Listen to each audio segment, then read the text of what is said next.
Let's have again one more pattern. Still we are into the left aligned triangle itself. Left aligned right angle triangle, but this time the pattern will have some unique characters. We'll have a pattern with only ones and zeros in this case. Some people say this as a binary triangle. Since the entire pattern is made up of only characters ones and zeros, we call this as a binary triangle. How do I get this particular pattern? Still, since it matches with our left aligned right angle triangle, so I'll have R as 1 to N and C changing from 1 to R. The character which is supposed to be printed, or the value which is supposed to be printed, has to toggle only from 0 to 1 and 1 to 0. Now here, at the beginning I have 1, then I have 0 in the next case. Next again it toggles to 1. Okay, probably I have missed this particular part. So I'll have 1, 0, 1, 0, 1, 0, 1. So the next row again as 1. 0, 1, 0, 1.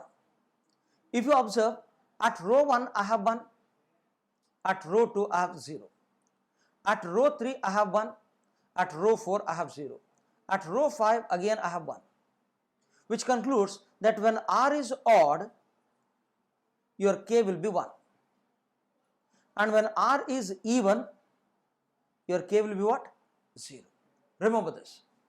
So the first character of a row is decided by the row value, whether it will be 1 or whether it will be 0, irrespective of the last character. So here the next character is always going to be toggling. So K toggles from 1 then to 0, 0 to 1, 1 to 0, 0 to 1. But when it comes to the first character, it is always based on the row value. So we have concluded that when R is odd, K is 1, when R is even, K is 0. Now let me put a program for this. So I'll try the program. Again, as usual, I'll ask the user to enter the number of rows, declaring N, R and C. So now first of all, what I'm going to do is I'm going to write a row loop for R equals to 1, R less than equals to N, R plus plus. Now the value of K has to be set to 1 or 0 for a given value of R. So what I'll do is I'll write a conditional expression. I'll say K equals to, remember this, R mod 2 equal to 0. I'll put the condition. So if this condition is true, it means that R is, yes, even number. If R is even, then K has to be what? 0. If this is true, I'll set K as 0, else I'll set K as 1. So the value of K keeps on setting itself either as 0 or 1 depending upon the value of R. For example, when R is 1, 1 mod 2 equal to 0, false. If it is false, then 0 goes to K. Yes, K has to be 0 for even rows. When R is a 3, 3 mod 2 equal to 0, false. False instance, in that case 1 will go to K. So when R is 3, R is 5, R is 7, K goes as 1. When R is 2, when R is 4, when R is 6, K goes as 0. So K will be either 0 or 1. Okay, now once your K has been set, then start the C loop for C equals to 1, C less than equals to R, C plus plus.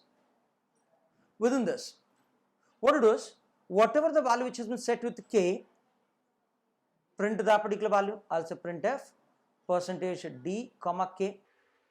Once your K has been printed, whatever is printed, you have to toggle that particular value for the next operation. So before I come back and reprint the value of K, your K has to be toggled. If K was 0, modify to 1. If K was 1, modify to 0. I'm supposed to toggle the value of K on the screen.